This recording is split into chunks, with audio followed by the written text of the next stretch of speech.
Bom dia, boa tarde, boa noite. Esse é o primeiro episódio do nosso Pencast, um projeto meu, Dr. André. E meu, Dr. Alessandro Mesquita. Nossa ideia é brindar todos vocês aí com informações sobre dor, né? A gente acha que é um assunto muito pouco explorado, muitas vezes muito maltratado dentro do contexto da medicina. E o nosso objetivo é tentar tornar a dor um pouco menos complicada, né, doutor André? Acho que a ideia basicamente é essa. Será que dá pra gente fazer a dor menos doída? Ou mais fácil de entender? Mais fácil de entender, eu acho que sim. Menos doída na história da humanidade, a medicina falhou miseravelmente, né? Até os idos aí de dois séculos para trás, né? A gente não tinha muita opção farmacológica, não tinha muito medicamento, e a dor era vista não necessariamente como um sinal vital, como um alerta de que alguma coisa estava errada no corpo, mas era vista como uma punição, né? Uma punição celestial, do que quer que cada um aí acredite, né? Do que a fé de cada um reza, mas era visto como uma punição por alguma coisa que você tivesse feito de errado. E não necessariamente um sinal de que tinha alguma coisa de fato errada com o corpo da pessoa. Então, só da gente conseguir estabelecer que a dor significa que tem alguma coisa de errado, acho que já foi um avanço muito grande. E hoje a gente tem um monte de estratégia para tentar melhorar isso, né? Era algo do tipo assim, eu não sei por que você está sofrendo, mas você com certeza deve saber, né? Era punição, era formador de caráter. Você tinha que aguentar aquela dor porque aquilo era parte da vida. Exato, exato. E é interessante porque é perfeita a sua leitura. A pessoa sofria em silêncio, porque isso era formador de caráter. E isso cronificava a dor da pessoa, o que piorava demais a qualidade de vida. Enfim, essa pessoa sofria a vida inteira. Hoje em dia, graças a Deus, a gente tem opções para não ficar nesse ciclo vicioso maluco. Mas antes da gente falar de dor mesmo, assim, dor, doença, dor, problema e tal, doutor André, conte-me mais sobre você. Eu sei que você é um neurocirurgião, mas o que mais que o pessoal pode ficar sabendo sobre você? Bom, como que a gente caiu nessa vereda da dor hoje? Como que a gente veio parar aqui? Bom, eu sou formado em medicina pela Universidade Federal do Mato Grosso, depois residência de neurocirurgia aqui em Brasília, no Hospital de Base do Distrito Federal, mestrado na Universidade de Brasília em Ciências da Saúde, mas eu nem sempre trabalhei com dor. Não, pelo contrário, no começo, acho que quando a gente termina de fazer neurocirurgia, a gente se encanta por tanta coisa que era sempre difícil dizer, você quer mexer com que parte? Porque quando você escolhe, você renuncia de alguma coisa. E aí tudo era tão legal, por que eu vou renunciar de algo? Aí vai chegando um tempo, a gente vai pegando um tempo de estrada, vai vendo aquilo que se identifica mais com o jeito de tratar os pacientes. Essa abordagem para a dor veio muito naturalmente ao longo dos anos, a partir do momento em que você começa a tratar, começa a ver resultados positivos, aqueles pacientes trazem mais 2, mais 3, e aí você vai. Aí quando você vê, você está num consultório tratando de uma patologia, no caso, doenças relacionadas à dor crônica, às vezes nem muito por escolha, mas como uma coisa natural. E chega um momento em que você tem, logicamente, que se capacitar naquele ponto específico. Então, desde o tempo em que eu trabalhei no SARA, desde que depois a gente se conheceu e fez toda a capacitação, uso de ultrassom, tratamento de dor, intervenção. E é uma outra maneira, né, Alessandro? A forma com que você começou falando sobre como era a dor há 200 anos, 300 anos, na época medieval, e como que isso era encarado. Mas eu consigo, hoje, em 2022, traçar uma diferença enorme sobre a forma com que a dor era abordada em 2010. Sim, mas em com 2005. certeza. Não só em 2010. Eu acho que... Bom, Antes da gente entrar nessa série, deixa eu falar de mim. Não, eu tenho que te chamar. Doutor Alessandro, esse cara sensacional que tá aqui. Produção, é um ortopedista. Arruma esse menino pra mim, produção. Arruma esse menino pra mim. Ó, é um ortopedista de mão cheia, mas que acabou se enveredando em algo que é exceção no ramo da ortopedia. Alessandro, por que isso aconteceu? Então, é exatamente por ser a exceção. O que acontece? Quando eu terminei a residência de ortopedia, bom, né, para quem não me conhece, eu sou ortopedista, cirurgião de mão, microcirurgião, médico da dor. Quando eu terminei a residência, fica assim, ortopedia é uma especialidade eminentemente cirúrgica, né? Então, assim, você é treinado basicamente para dar mais atenção aos problemas cujo tratamento é cirúrgico. E a gente não aprende a tratar direito a dor do paciente, assim, pelo menos para mim isso foi foi uma lacuna que se apresentou, né, durante esse fim de residência e inserção no mercado de trabalho. A gente sabe tratar muito bem uma lesão de tendão, mas eu não sabia como gerenciar aquilo, assim. A gente até brinca, né? A caixa de ferramenta para tratamento da dor do ortopedista ela é muito pequena. É uma caixinha de tic-tac. É, uma caixinha de fósforo, entendeu? Então, assim, a principal queixa que você ouve no seu consultório de ortopedista, independente da sua subespecialidade, é dor. Uhum. Dor. Uhum. E quando eu terminei a residência, isso há mais tempo do que eu gostaria de admitir... eu não sabia nem classificar a dor. Que, assim, hoje em dia é um negócio que é a primeira coisa que você faz para tentar entender o que está acontecendo ali com aquela pessoa, enfim. Mas, no meu caso, assim, eu percebi que tinha uma lacuna, assim, não, tudo bem, a gente é muito bom para tratar o dano estrutural, então a lesão do tendão, a lesão do músculo, a lesão da cartilagem, mas e a dor, que muitas vezes é secundária a isso, a dor que está associada a isso, ou a dor, por exemplo, de uma lesão de nervo, né, que quando eu fiz cirurgia da mão é extremamente comum e é um desafio para a gente tratar a tal da lesão secundária, a dor secundária, a lesão do nervo. Então, quando eu percebi que existia esse problema, essa lacuna, né, essa falha de formação, eu resolvi que eu ia me formar nesse sentido. E foi até interessante, né, que aí já é um pedaço de como a gente se conheceu, né? A gente se conheceu nessa busca de formação, né? A gente se conheceu num curso de intervencionismo guiado por ultrassom, que em bom português basicamente significa que a gente estava aprendendo a colocar a agulha no local correto da dor para poder tratar os nossos pacientes da melhor maneira possível, né? A nossa caixinha estava aumentando. Sim, no meu caso estava deixando de ser uma caixinha de fósforo virando uma caixinha de sapato. Nem vamos falar do tamanho que essa caixa está hoje, mas isso faz a gente refletir em como foi essa jornada até aqui, né? E tudo que a gente encarou. Porque é curioso como ortopedia e neurocirurgia, embora especialidades distintas, de formação até bem diversa uma da outra, se encontram nessa parte, porque o consultório de um neurocirurgião no dia a dia, ele é 70%, 80% também guiado pela dor. Dores diferentes. Ninguém quebra um osso, um braço, uma perna e vai no neurocirurgião, não faz sentido. Mas uma dor de coluna, uma dor de cabeça.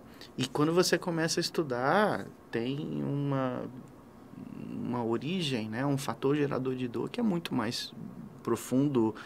E como cirurgiões, tanto eu e você, uma das coisas que sempre também me causou um certo conflito é isso. Eu falei, peraí, se a cirurgia é um trauma, e toda cirurgia é um trauma, como eu posso garantir que o trauma que eu vou provocar vai resultar em algo menor do que o que eu estou vendo agora?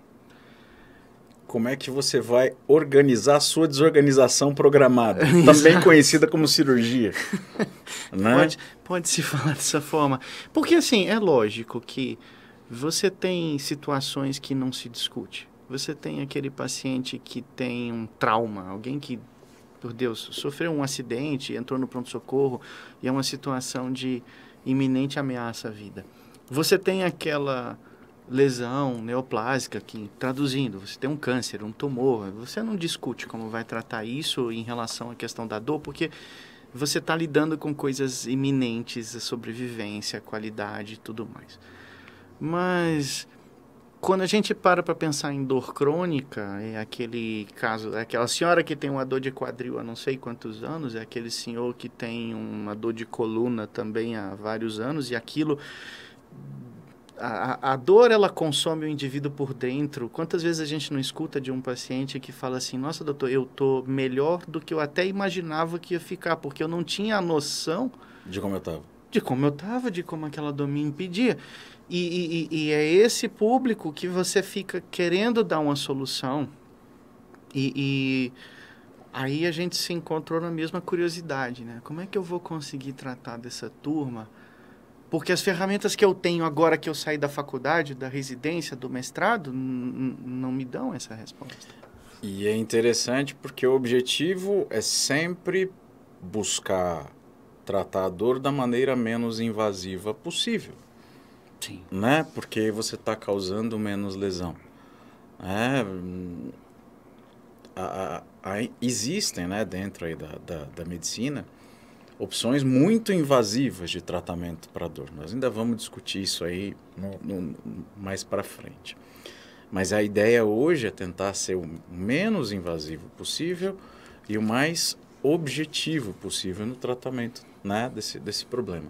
Mas, André, já que o nosso objetivo aqui é falar de dor, e já que a gente já falou um pouquinho sobre a gente, o que é dor?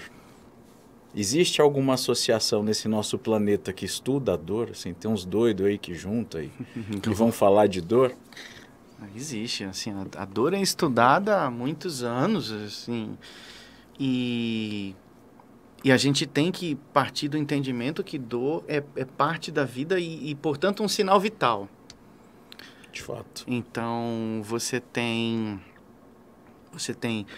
nível de pressão arterial, você tem nível de saturação de oxigênio, você tem temperatura corporal, você tem peso, altura e você tem o seu nível de dor. É um conceito complicado que nem sempre existiu. O grande problema com relação à dor, aí você falou de coisas extremamente objetivas. Peso, altura, pressão arterial. Você consegue parametrizar essas coisas. Uhum. A dor, não. Não inventaram até hoje um dispositivo que seja capaz de medir de maneira objetiva a percepção dolorosa, a dor. Né? Como é que eu vou medir a sua dor? Não tem jeito. Como é que eu vou me colocar na sua situação? Então, algumas estratégias, elas partem do princípio de trazer aquela sensação que é muito individual e subjetiva para algo que todo mundo possa entender. A mais simples dela, e todas elas vão passar por transformar isso em alguma coisa palpável. A mais simples dela é a escala analógica. Você olhar ou escala numérica. Então, assim, me dá uma nota para a sua dor de 0 a 10. Então, para quem não sabe, a escala analógica é uma ferramenta validada. Normalmente a gente tem no consultório. O idoso que vos fala que vai trazer essa escala no próximo podcast, porque afinal de contas, a ideia hoje não era falar especificamente da escala, falar mais de uma maneira mais abrangente, mas a ideia é sempre tentar parametrizar, porque dor é uma sensação extremamente subjetiva e de mensuração, né, que seja de medição do ponto de vista paramétrico, extremamente complicado, porque existem vários fatores que influenciam em como você percebe a dor, né? Fatores pessoais, fatores... eu não queria usar a palavra psicológicos, mas fatores de emocionais, né? Mas pra gente que trabalha com dor, é uma das coisas mais difíceis que tem, assim, de determinar o tamanho exato da dor, porque é um negócio muito individual, muito subjetivo. Eu até... A gente já sabe um pouco de dor e a gente não sabe nada sobre podcast ainda. Né? Exato. Então, a gente já desviou do assunto, eu não respondi a pergunta dele sobre a associação que estuda a dor.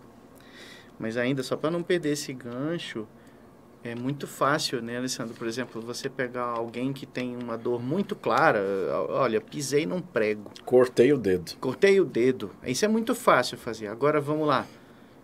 Cortei o dedo e, ao mesmo tempo, eu tô deprimido porque eu fui demitido, eu tô com febre, eu tô morando numa casa, não tô conseguindo pagar o aluguel. Então, assim, a impressão final da dor vai ser sempre um produto de variáveis, variáveis várias, e desculpa, perdão do pleonasmo. Então, assim, mas nós vamos ter um episódio, a gente vai ter que falar sobre isso, né? Sobre medir dor, não tem como deixar de passar por essas questões básicas. E entre a ideia da gente falar sobre dor, a gente vai trazer gente que sabe mais do que nós, né? Vai trazer gente que tem dor também, para eles contarem como é que é a experiência deles. Como é que eles percebem, o quanto isso incapacita, o que muda no dia a dia, se atrapalha comer, se atrapalha dormir, se quem tem mais dor dorme direito, se não dorme. A gente tem assunto para falar aqui bastante. Sim. O Pencast é um podcast que pode ficar crônico, você entendeu? Isso pode acontecer. Que seja, vamos cronificar só o podcast, se Deus quiser, Amém. né? Vamos lá. Então, sobre as instituições que estudam dor, gente, no Brasil, a SBED, né? A International Pain Association, Que é a IASP. A IASP. Tem Vai lá, me ajuda. Eu Tem sou péssimo a com Abedor, nomes. que é um braço da SBOT, do qual o gordinho que vos fala faz parte. Pronto. Acho que isso é interessante. E tem algumas, tem assim, como não é da minha especialidade, mas tem alguns capítulos dentro por exemplo, da anestesiologia, da reumato, da própria neurocirurgia, que também estão mais direcionados aí ao estudador. Isso tudo acontecendo na última década, né?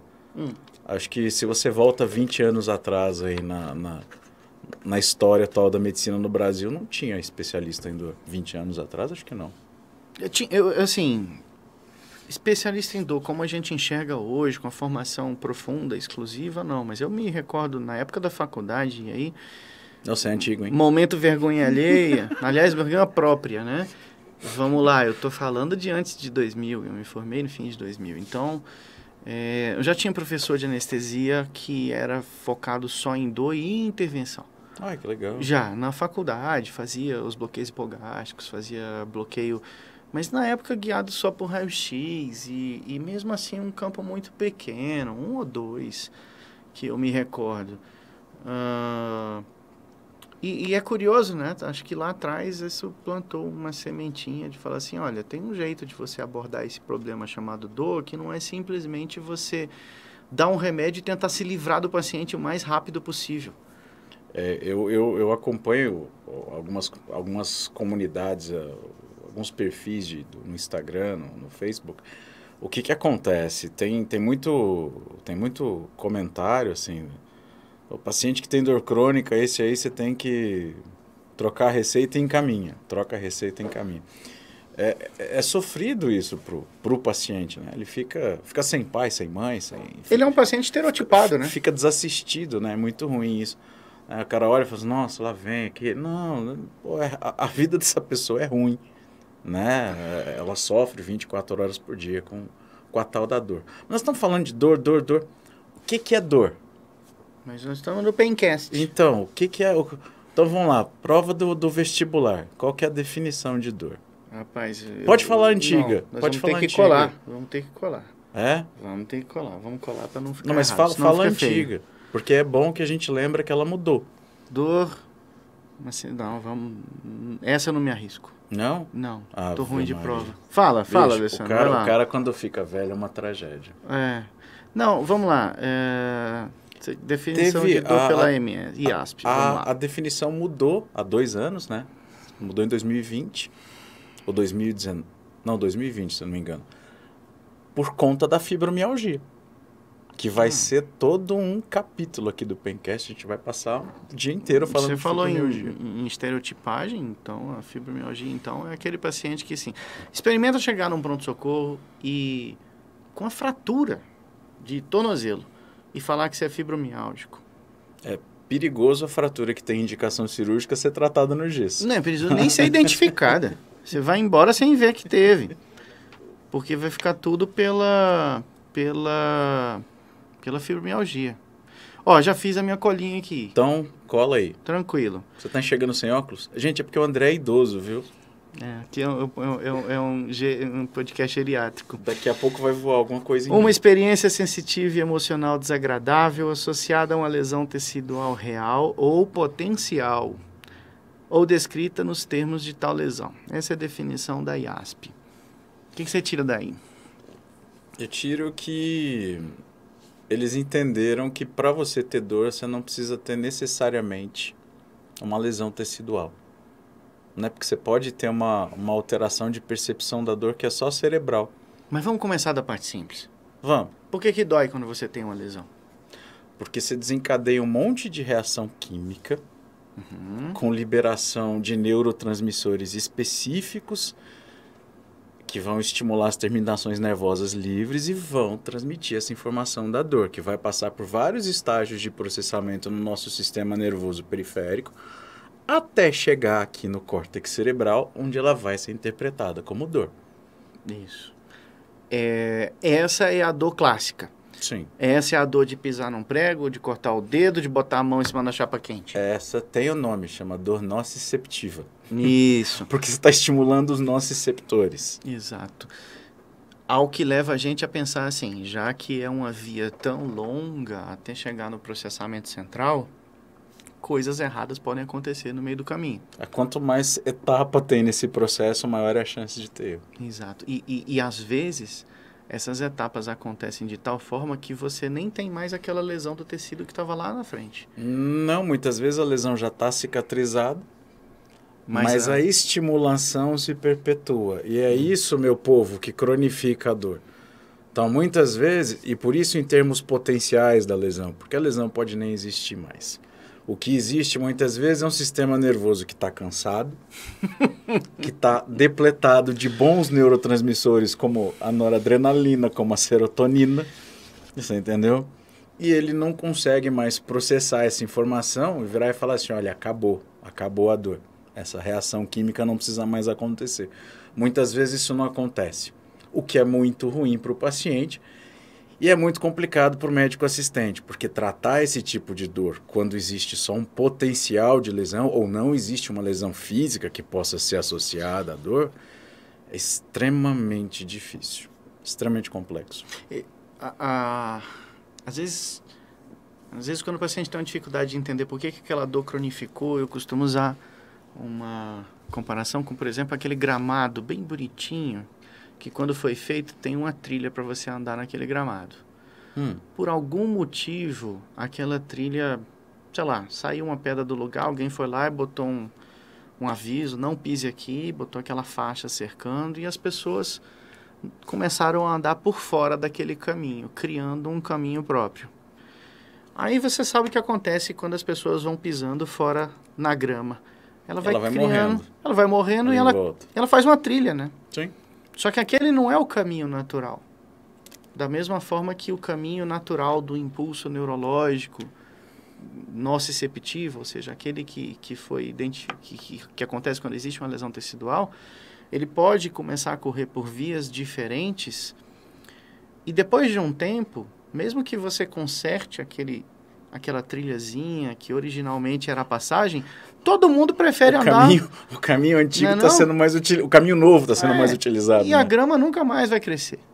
No fim das contas, aquele gramado nunca mais vai ter aquela conformação que seria o ideal. Então, o que você tem que fazer para resolver um baita de um problema desse? Você tem que interditar o caminho, que é o caminho errado. Você tem que reformar aquilo lá. Você tem que botar um aviso e não deixar ninguém andar mais por ali. Isso é o papel do remédio, isso é o papel das intervenções. E às vezes você ainda tem que fazer isso tudo, porque uma coisa é você pensar em fazer isso tudo quando o sol está brilhando e não está chovendo. Mas às vezes você faz isso com o tempo nublado, chovendo, com frio, e com material inadequado. Muitas vezes você não tem o material correto para poder fazer Você tem que consertar o gramado e alguém te entrega uma colherzinha de sobremesa. Fala, vai lá e faz. Quando não te dá uma escova de dente. Isso. Isso é muito difícil. Isso é dor nociceptiva. A gente não tá nem... A gente tá falando da dor inflamatória, né? Que é aquele tendãozinho que inflamou e tal. E quando a dor é neuropática? O senhor, como um neurocirurgião, conhece muito dessas coisas neurológicas. O que é dor neuropática? Qual que é a característica principal dela? A dor neuropática é aquela dor que já não tem mais aquela correspondência, ou pelo menos proporcionalmente falando, com uma eventual lesão tecidual que às vezes nem existe, ou deixou de existir. Dor neuropática é a transmissão anômala do impulso nervoso, gerando de uma forma espontânea aquela sensação desconfortável que caracteriza a dor. É quando você tem o formigamento, é quando você tem a dormência, é quando você tem aquela dor difícil de caracterizar numa área que você não necessariamente vê qualquer tipo de lesão no local. Então, é complicado descrever isso, às vezes, para o paciente, porque a gente tem um raciocínio muito lógico no sentido de pensar que se está doendo, tem alguma coisa que está quebrada ou machucada e que eu preciso consertar, e não necessariamente isso é verdade. E aí você vai ter desde aquela dor neuropática, aquela sensação, aquela lodínia, aquela sensação neuropática que você tem durante a cicatrização de um ferimento, de uma lesão tecidual real, até aquelas coisas que de fato são como que um baita de um curto-circuito do sistema nervoso, criando ali uma sensação de dor que sequer deveria existir. Talvez o melhor exemplo que a gente possa colocar disso seja a dor regional complexa, né? Aí já é uma dor mista, né? Que ela tem componente de dor nociceptiva, componente de dor neuropática. E André, o povo da IASP inventou uma dor nova. Tem 2 anos também. Que é a dor nociplástica. A dor nociplástica. A dor nociplástica, ela só é nova pelo nome, porque... Ela existiu desde sempre, então, né? Sempre houve, ela existiu desde sempre. É uma maneira de dar um nome para algo que a gente sempre percebeu. Talvez o maior expoente da dor nociplástica seja falar da fibromialgia. Fibromialgia, não tem dúvida nenhuma. E o que é fibromialgia, doutor Alessandro? Rapaz, fibromialgia é uma desorganização danada. Que não depende da volição do paciente, né? É um conjunto de alterações físicas, né? O paciente vai ter dor difusa, generalizada, principalmente no dorso, nos membros. Vai ter alterações cognitivas, né? Que são conhecidas aí como fibrofog, né? Ele tem alteração de funcionamento do sistema nervoso autônomo.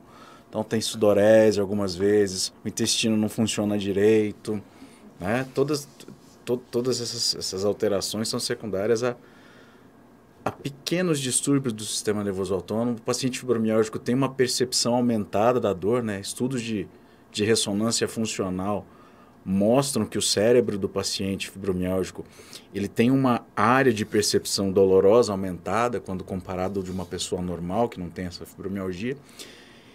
E por isso foi criada essa categoria especial de dor, né, para o paciente fibromialgico, que é a dor nociplástica, ou seja, o paciente tem a dor, ele tem o quadro doloroso, isso não está associado a uma forma de lesão física, uma forma de lesão estrutural, né, mas está associado a uma disfunção do sistema nervoso central, não só do sistema nervoso central, mas do sistema nervoso autonômico desse paciente.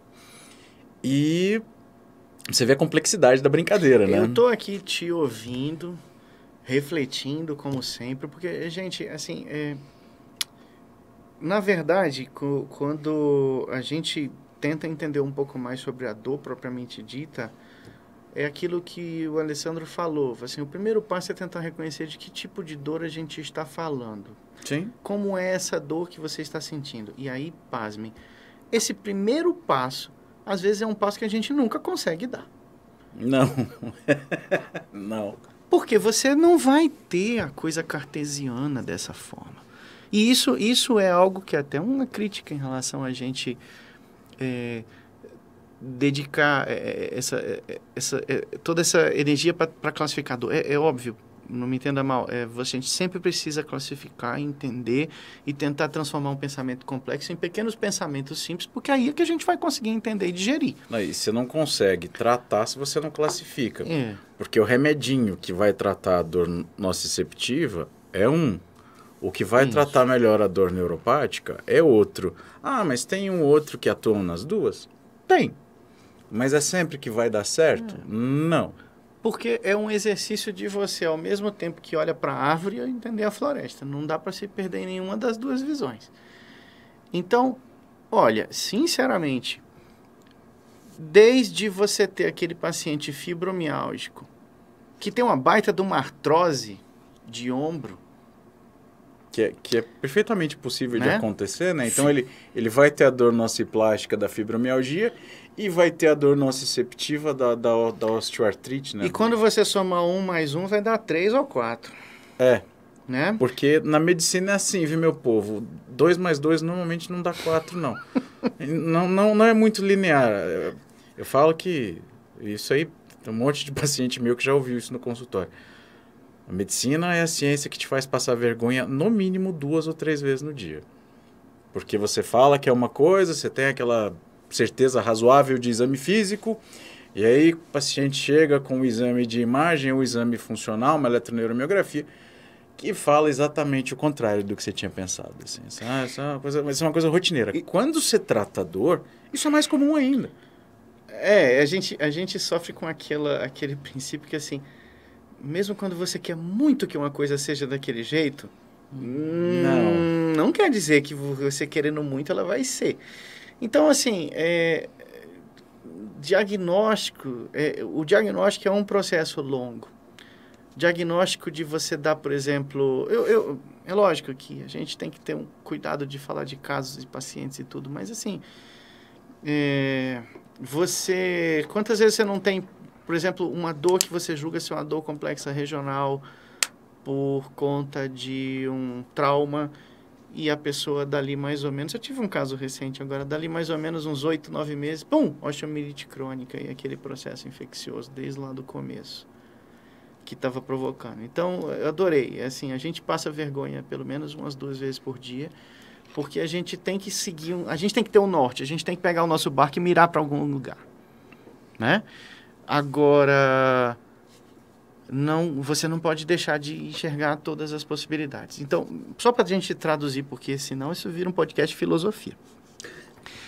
A gente quer dizer o seguinte: você, quando chega no consultório com uma queixa de dor crônica, vai fazer uma entrevista, uma anamnese, e chegar a algum diagnóstico que é inicial, que é uma hipótese diagnóstica. Em cima daquela hipótese diagnóstica, você vai realizar exames complementares para ver como é que o nervo está funcionando, para ver como é que está a anatomia do nervo, para ver como é que está a função muscular, a estrutura. Então, são estudos da fisiologia, da anatomia, que vão fazer a gente entender melhor o que a gente está enfrentando. E, diante disso, vai ser elaborado um plano terapêutico. Mas esse plano terapêutico é como se eu quisesse sair daqui para Tóquio, voando num aviãozinho que tem uma autonomia muito baixa, e eu vou ter que fazer correção de trajetória. Sim. Não? Eu vou daqui para Tóquio, eu faço a linha reta. Uma coisa que eu posso ter certeza é que meu avião não vai seguir em linha reta. Cara, não só tratar, acompanhar. Tratamento da dor enquanto doença...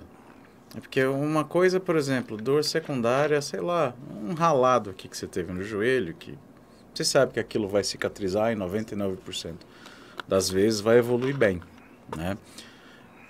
O especialista em dor, ele lida com o paciente que não evoluiu bem, né? E por não ter evoluído bem, ele tem alguma coisa de diferente com relação àquela pessoa que evoluiu de maneira previsível, né? Então, essa questão do ajuste, do acompanhamento, eu falo muito no consultório. Hoje a gente começa um relacionamento. E o nosso relacionamento é como qualquer outro. Então, a gente vai ter momentos bons, que vai dar tudo certo, você entendeu? Mas a gente pode ter momentos ruins, que você teve uma reação alérgica ao medicamento, ou que o medicamento prendeu o intestino, ou que o medicamento deu diarreia. Quem nunca? Quem nunca? Quem nunca recebeu a mensagem do paciente e falou assim, doutor, estou virando do avesso com esse remedinho que o senhor passou para mim. Eu disse, não, tudo bem, vamos ajustar, vem aqui no consultório, vamos ver o que está acontecendo. Tratar dor, doença, é muito difícil. E assim, é muita leviandade, né? Falar assim, não, isso aí é só tomar tal remedinho. Não tem receita de bolo. Você tem que acompanhar, você tem que trazer o paciente para perto de você, tem que orientar. E uma outra coisa, assim, que aconteceu, acho que no tratamento da dor na nossa história, e isso talvez não tenha sido tão interessante, foi que a partir do surgimento dos fármacos que vão tratar a dor, então o anti-inflamatório, o analgésico, o neuromodulador, o opioide, enfim, depois do surgimento desses medicamentos, que são maravilhosos, eu não sou uma pessoa anti-medicamento, não, pelo contrário.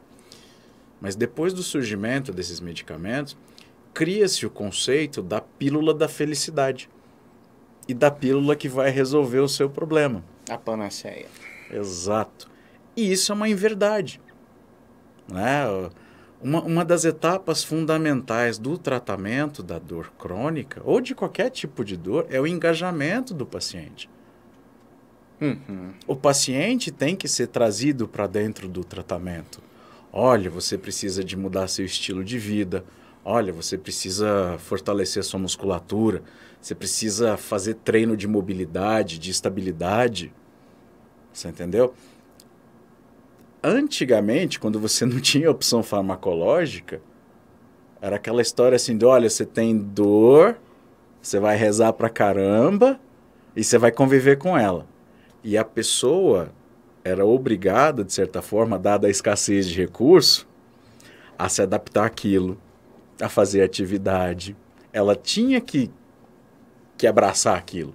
Mas porque não tinha recurso. Ainda hoje, isso é algo que é um dos objetivos da gente estar aqui, gastando um pouquinho da nossa vergonha alheia aqui, para poder aprender a fazer podcast e tudo, porque a gente percebe isso. A gente percebe isso no público médico. Sim. Porque o entendimento do... Vamos lá.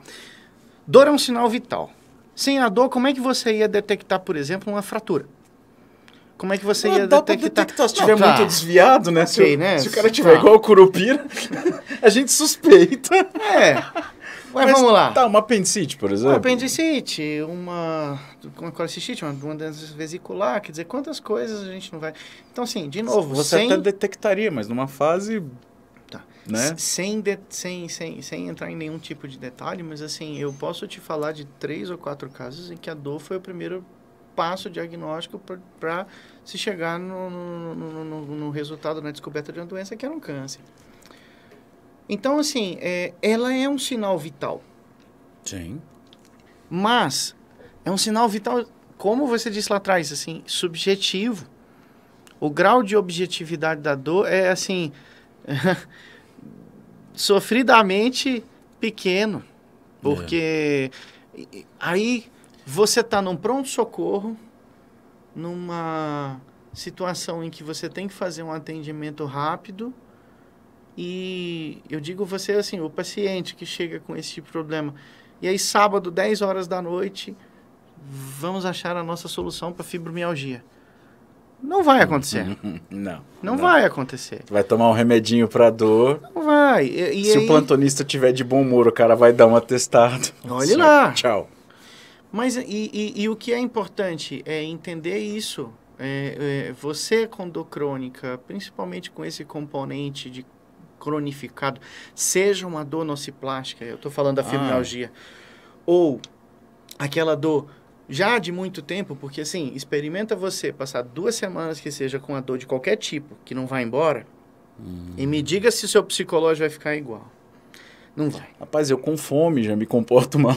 Você entendeu? Você imagina como dura 15 dias. Então, isso que a gente vai chamar de capacidade de enfrentamento, uma capacidade de se adaptar àquilo, era algo que no passado, por incapacidade da gente conseguir tratar ou até reconhecer o problema, a gente jogava a bola para o outro. Falava assim, não, isso aí, o problema é que você não está se adaptando a isso. Pois é, o que eu falo é o seguinte, o fármaco, ele atrapalha um pouco o esquema, no sentido de que gera nas pessoas a expectativa de que o remedinho vai resolver o problema e de que tudo tem um tratamento objetivo. A grande maioria das vezes não tem. E só uma coisa, como é um assunto extremamente vasto, a gente acaba não dando certas definições aqui que eu acho que são importantes. Para vocês saberem, gente, dor aguda até 6 semanas de duração. Nossa, doutor, tem dor que dura 6 semanas? Tem dor que dura muito mais do que isso. E dor crônica é 6 ou a partir de 6 semanas de duração. Tá? Então, se você tem dor há mais de 6 semanas, você é uma pessoa que tem dor crônica. Se ela está até 6 semanas, é uma dor aguda. Lógico que o seu organismo não sabe contar. Né? Essa é uma definição que foi criada por nós para título de estudo e classificação, porque isso orienta a melhor maneira, a melhor tomada de decisão de tratamento para a gente.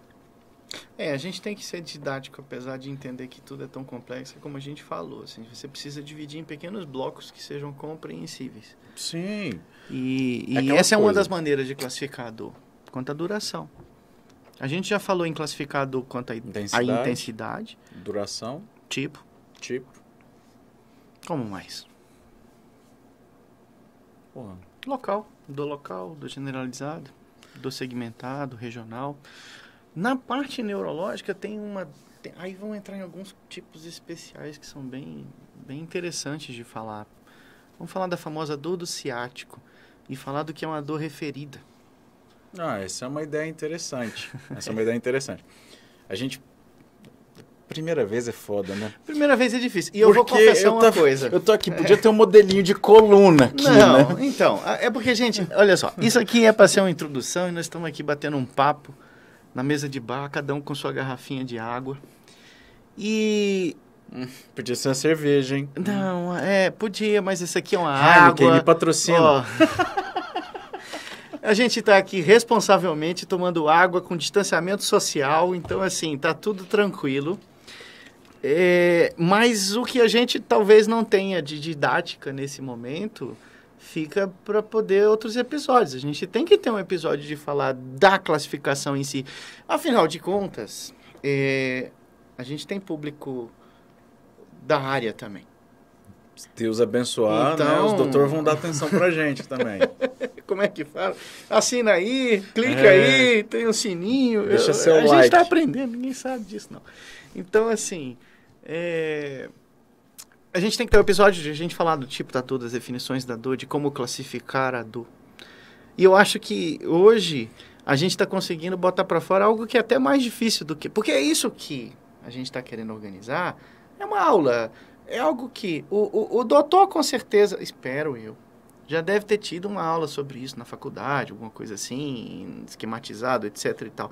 Mas mais difícil do que fazer esse PowerPoint, essa aula, é o que a gente está conseguindo falar agora, que é assim, como é a sensação de trabalhar com isso?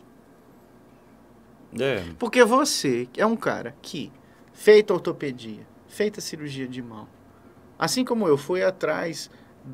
de aumentar a caixinha de ferramenta, então você foi atrás do ultrassom, você foi atrás da intervenção guiada, termografia, estudo de metabolismo, porque, como a gente disse antes, a dor às vezes não é só a questão do gramado, nem do nervo, nem do músculo do tendão, mas você tem todo o ambiente, o corpo humano, e é uma máquina que...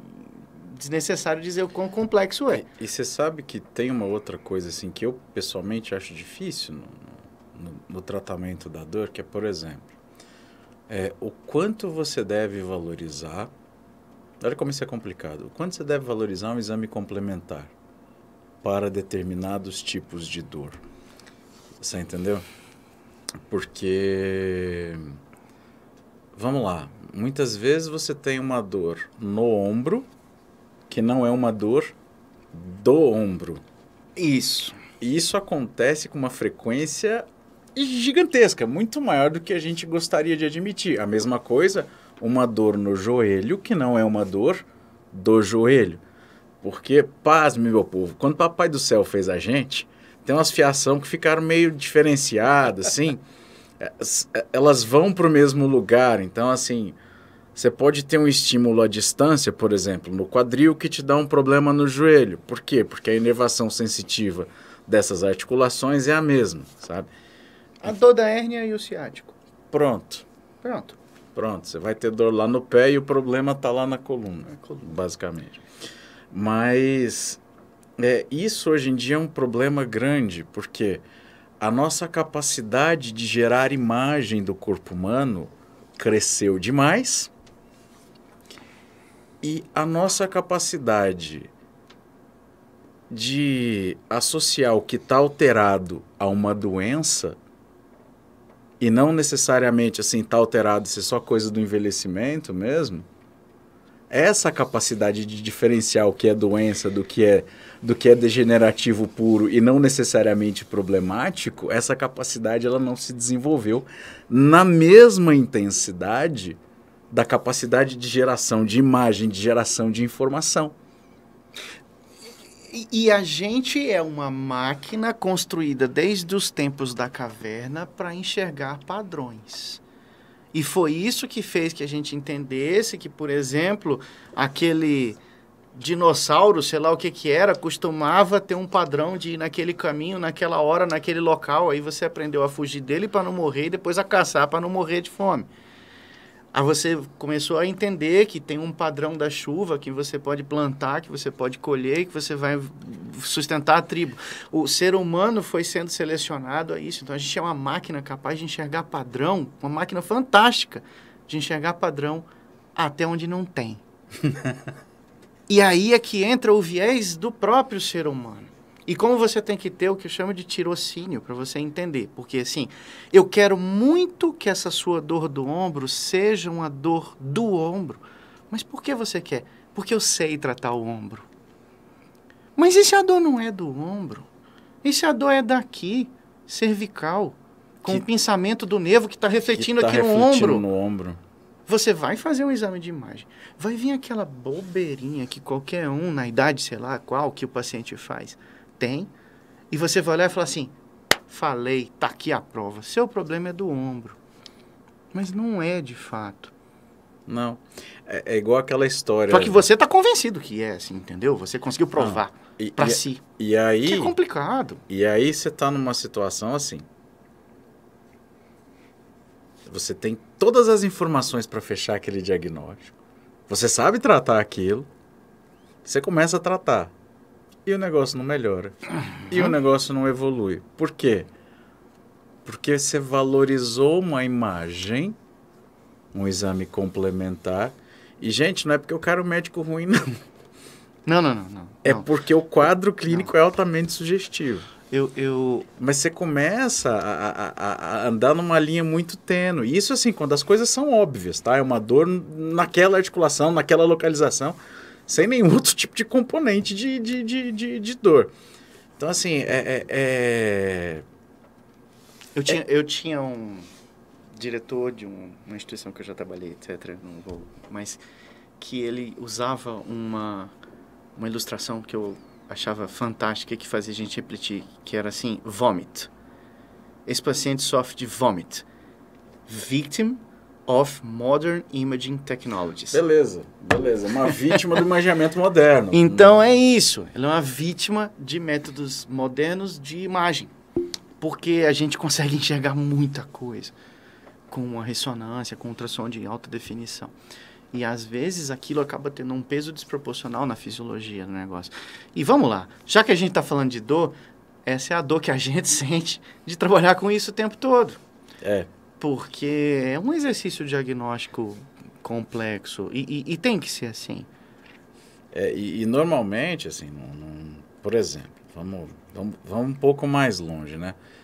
De você... Gente, pelo amor de Deus, eu não estou falando que o método moderno de imagem não presta e que ele deve ser desconsiderado, não. Ele é fundamental. Ele é fundamental. Mas a gente se baseia nisso para o tratamento o tempo inteiro. O tempo inteiro. Mas assim, é muito difícil você virar e falar assim, ó, aquela bursa que está espessada na ressonância é a causadora da dor, porque o paciente tem um monte de contratura muscular aqui nas costas, que faz com que a dor se irradie, vá para o ombro. Então, os padrões de dor, eles se confundem, eles se sobrepõem uns aos outros. Eu costumo falar que é igual aquela bonequinha russa, que eu não lembro o nome de jeito nenhum agora, Matryoshka, é isso? Eu não sei. Matrushka, não? Eu não sei o nome daquilo. Eu sei que a dor é assim, ó, você abre uma, aí tem outra camada lá, é tipo uma cebola, cheio de camada, você entendeu? E você vai descascando aquilo. A boneca cebola. E vai entender, eu não lembro o nome, eu juro que eu não lembro. Mas você vai tirando camada por camada, por camada, por camada. E chegar no diagnóstico, assim, definitivo, não é tão fácil quanto parece, assim. É um processo que aí a gente volta no que você falou. De tentativa e erro algumas vezes e ajuste e conversa e entende, examina de novo, até porque esses padrões vão mudando. Sim. Né? Você, por exemplo, fez uma intervenção, o padrão de dor do paciente mudou. Ah, não, agora a dor não está mais assim. Ou o movimento melhora. Então, assim, fato é que... Correção de trajetória. O fato é que não é fácil de jeito nenhum. De jeito nenhum. E a gente tem assunto pra caramba, né? Assim... Eu acho que esse é um momento único, talvez é o primeiro, e que a gente, de certa forma, está filosofando em cima do que a gente faz. E a gente nunca para fazer isso. Então, assim, acho que esse é um podcast que a gente... Pelo menos esse episódio, a gente está falando mais da gente do que de qualquer outro problema. Mas é o primeiro episódio. Em tese, a gente pode falar da gente. Nos outros, a gente tem que falar de outras coisas. Não sei se é a melhor maneira de atrair os outros, mas é o que temos para hoje. Eu acho que dá para dizer, assim, que mesmo para aquele colega que trabalha com algo que não seja necessariamente um tratamento de dor, ter essa compreensão aumenta em muita qualidade do que você fizer. Sim.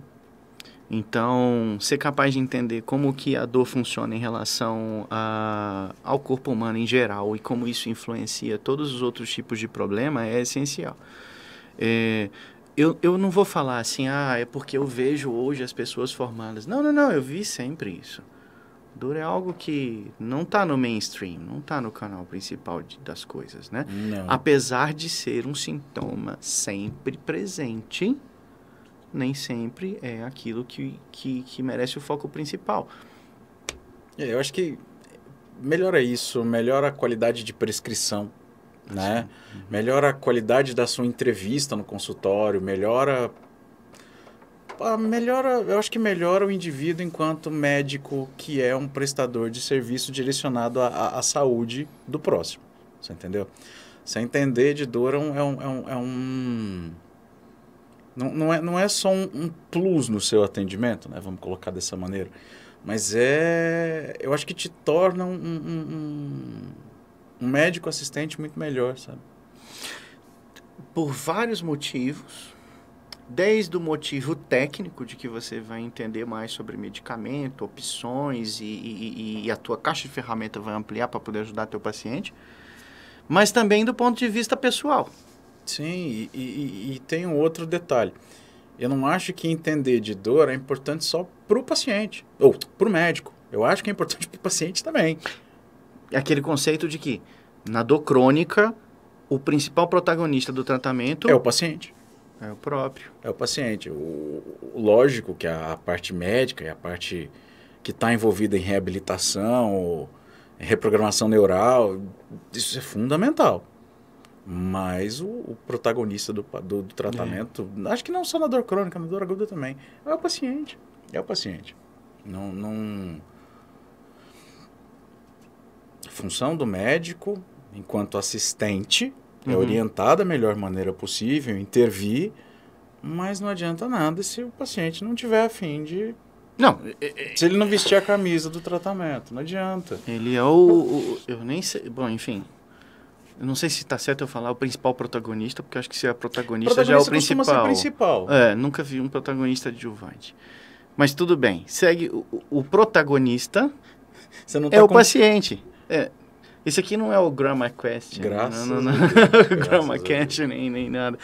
Mas assim, a participação do paciente é essencial e isso esbarra em todas aquelas dificuldades que são psicológicas, emocionais, desde ganho secundário até dificuldade de adaptação, catastrofização, tudo isso que a gente estuda para poder entender o que passa no paciente. A gente vai ter tempo para falar isso tudo. Aí talvez um bom psiquiatra, um bom psicólogo falem melhor do que nós até sobre isso, né? Rapaz, bom psiquiatra é perigoso. Ele talvez não deixe a gente sair da sala. É perigoso. É perigoso. É perigoso. Mas, não, e assim, e aí, brincadeiras à parte, lembrar que tratamento de dor, principalmente dor crônica, ele é multimodal. Então, você vai no especialista em dor, você vai no seu ortopedista, no seu neurocirurgião, mas você também tem que ir num bom psiquiatra, muitas vezes conversar com um bom psicólogo, estar assistido por um bom fisioterapeuta ou um bom educador físico. Tá? Eu acho que é aquela Nutrição, psicologia, enfermagem, reumato, endócrino. Tudo. Me ajuda, educador físico, fisioterapeuta. Tudo. Acupunturista. Acupunturista. O que mais? Acho que... Né, a gente eu tenho certeza alguém, que a gente esqueceu e me desculpe já de antemão, mas assim, é só para dizer que o tratamento completo é isso. E a gente tem a satisfação grande nesse pequeno trajeto que a gente já andou dentro dessa área de encontrar bons parceiros e entender como é bom você discutir. Porque vamos pensar naquela tendência de a gente encontrar padrões. Vamos pensar no viés que o ser humano tem. O seu padrão é neurológico. O meu é músculo tendíneo. E por aí vai. E quantas vezes a gente achou a solução quando confrontou essas impressões? Não é verdade? Então, essa é outra coisa. Então, assim, para o médico que nos escuta e que de alguma forma também tem essa sementinha desse incômodo, dessa coisa, duas cabeças pensam melhor que uma. Sim. 3 pensam melhor. 4. Então, assim, confronto de ideias. Talvez pareça que a gente briga quando quer chegar no diagnóstico, mas não é não. É só... O inglês tem uma expressão melhor, que é o brainstorming, né? Que é um negócio de você sentar e... I love brain. E discutir. Você tem um conflito de interesse aí nessa parte cerebral. Mas é isso.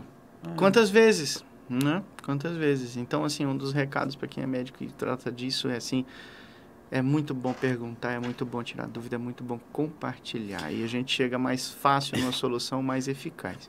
Eu acho que tratar dor te torna um médico mais humilde também, sabe? Porque a quantidade de vezes que você fala, eu não sei... É a chamada humildade pela pancada. Ou então assim, eu preciso estudar o seu caso um pouco melhor, né? Ela é maior do que a gente gostaria de admitir, mas assim...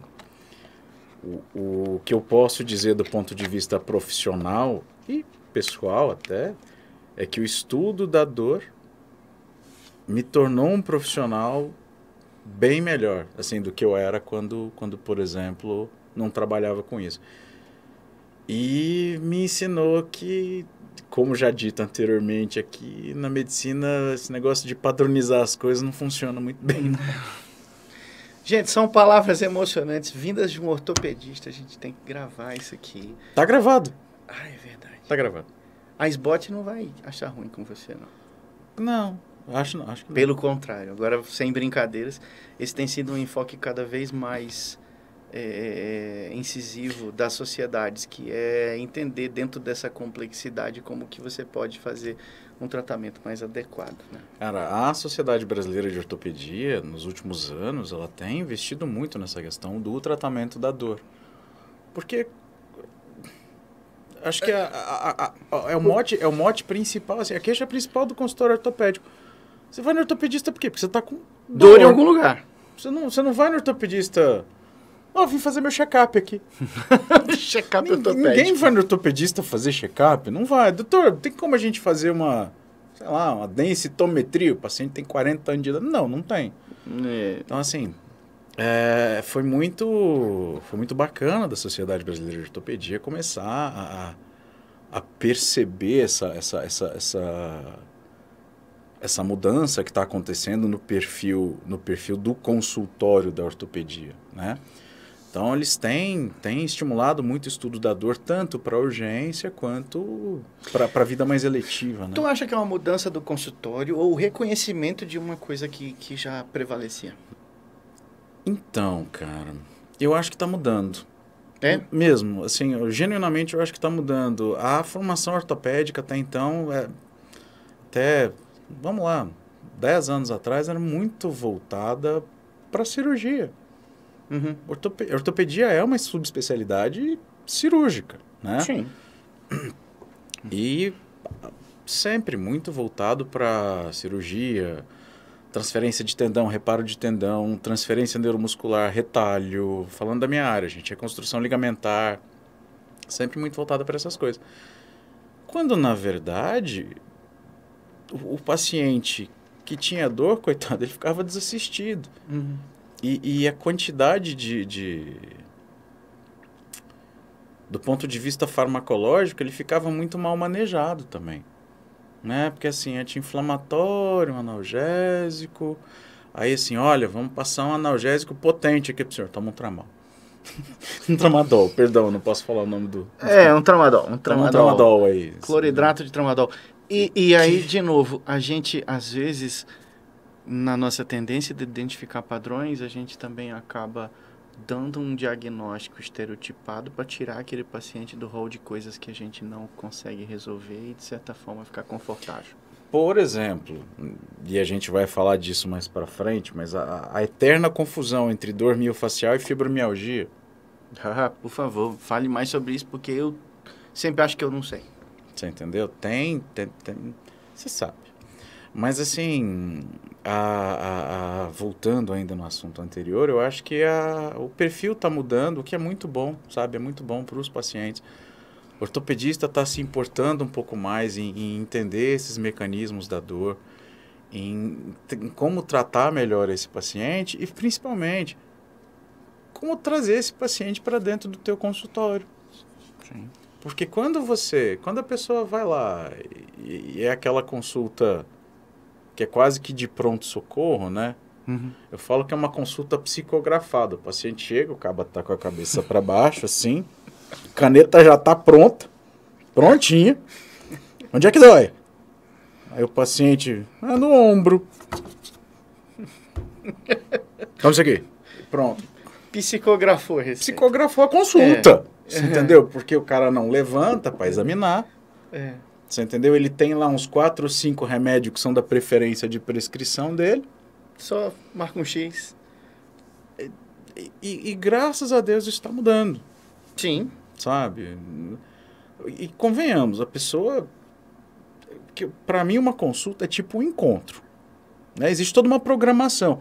Cara, o paciente deixou de fazer isso, aquilo, outro... E ele está pegando aquele horário da vida dele para ir se encontrar com você. Eu entendo a coisa desse jeito. Sim. Aí você vai lá e vê um negócio desse? Aí a gente... Essa é uma vertente que a gente tem que falar também, inclusive, de assim... Tanto eu como você, a gente tem experiência de emergência, faz parte da nossa formação... E eu já estou ficando confortável, já estou aparecendo a barriga, deitando de qualquer jeito aqui nessa cadeira. Então, não, assim, eu pretendo emagrecer. Eu vou emagrecer. Eu não aceito essa pança desse tamanho aí, ó. Por favor, foca nele ali, ó. A câmera nele. Porra. Não quero ver, não.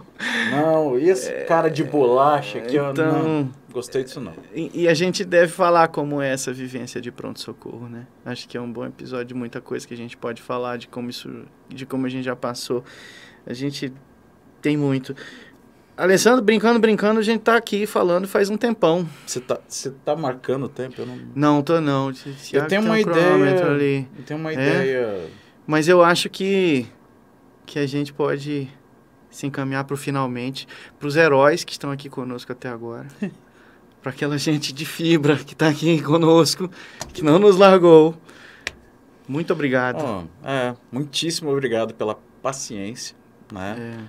E a gente espera se encontrar mais vezes. A gente espera ter feito isso tudo menos dolorido possível. Sim, que seja uma experiência agradável, né? E não desagradável como a definição de dor. Mas a ideia é essa, é sempre trazer conteúdo interessante, trazer convidados dos mais interessantes possíveis, né? Trazer alguns pacientes aqui para contar a história dele, as histórias deles para vocês. É isso aí. Semana abençoada para todo mundo. Muito obrigado para todos. Valeu mesmo. A gente vai estar aqui de volta. Um abração, hein? Valeu.